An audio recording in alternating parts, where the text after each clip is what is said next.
Hello everyone, আশা করি সবাই ভালো আছেন।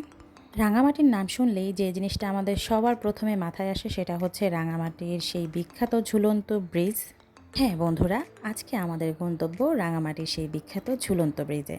যেই আমরা এখানে এসে টিকিট সংগ্রহ করি, যেটার জনপ্রতি টিকিট মূল্য ছিল 50 টাকা, এবং পাশেই ছিল পাহাড়িদের এই হ্যান্ডিক্রাফটসের দোকানটা, যেখান থেকে আপনারা পাহাড়ি অথেন্টিক জিনিসপত্র সংগ্রহ করতে পারেন।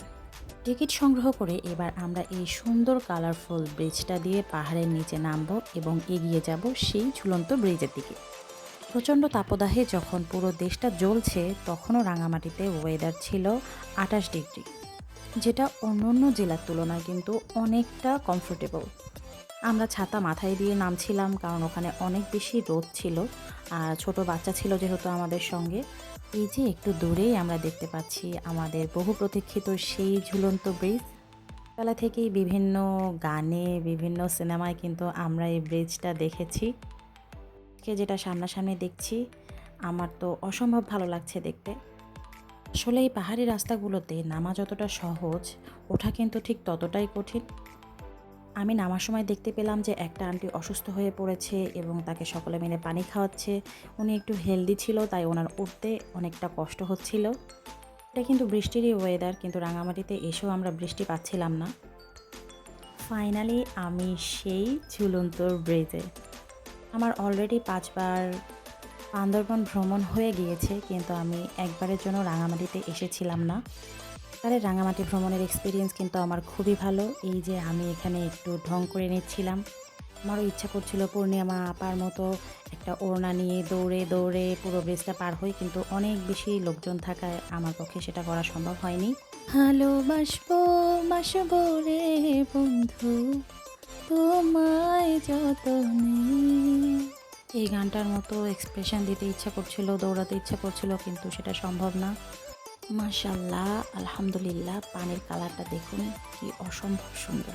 ব্রিজটা পার হলেই আপনি এখানে এই নৌকাগুলোতে চড়ার জন্য টিকিট সংগ্রহ করতে পারবেন, কারণ টিকিট কাউন্টারটা এখানেই, এবং নৌকাগুলোকে সুন্দর করে এখানে সাজিয়ে রাখা হয়েছে।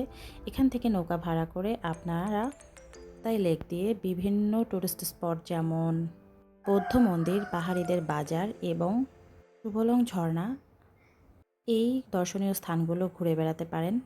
সিঁড়ি বেয়ে আমরা পাহাড়ে উঠলাম এবং এখানে তারা বিভিন্ন রকম পাহাড়ি ফল এবং পাহাড়িদের হাতে বানানো ব্যাগ এগুলো বিক্রি করছিল। বিভিন্ন মানুষজন এখানে রেস্ট নিচ্ছিল, কারণ পাহাড়ে উঠে সকলেই প্রায় হাঁপিয়ে গিয়েছে। পাহাড়ে আসবো আর পাহাড়ি আনারস বা পেঁপে খাবো না, তা তো হয় না। এখন আনারসের সিজন ছিল এবং আপনারা বিশ্বাস করতে পারবেন না, প্রত্যেকটা আনারস 5 টাকা, 10 টাকা এবং সর্বোচ্চ 20 টাকা, এর ওপরে বিক্রি হচ্ছিল না। এত অল্প দাম ছিল।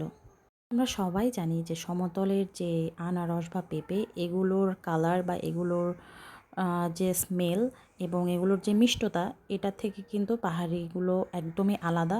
পাহাড়ি এই ফলগুলো কিন্তু অনেক বেশি মিষ্টি হয় এবং এদের ঘ্রাণটাও অনেকটা আলাদা। এরকম ভিউ দেখতে দেখতে, এত মিষ্টি আনারস খেতে খেতে আমি কাপ্তাইয়ের পুরো সৌন্দর্যটাকে উপভোগ করছিলাম। এটা হয়তো পেঁপের সিজন ছিল না, তাই আমি পেঁপেটা পাইনি। ওটা আরও বেশি মজা লাগে আমার খেতে। আনারসগুলোকে আসলে সমতলের আনারসের টেস্টের সঙ্গে তুলনা করা যাবে না। এটা আসলে অসম্ভব রকম মিষ্টি ছিল।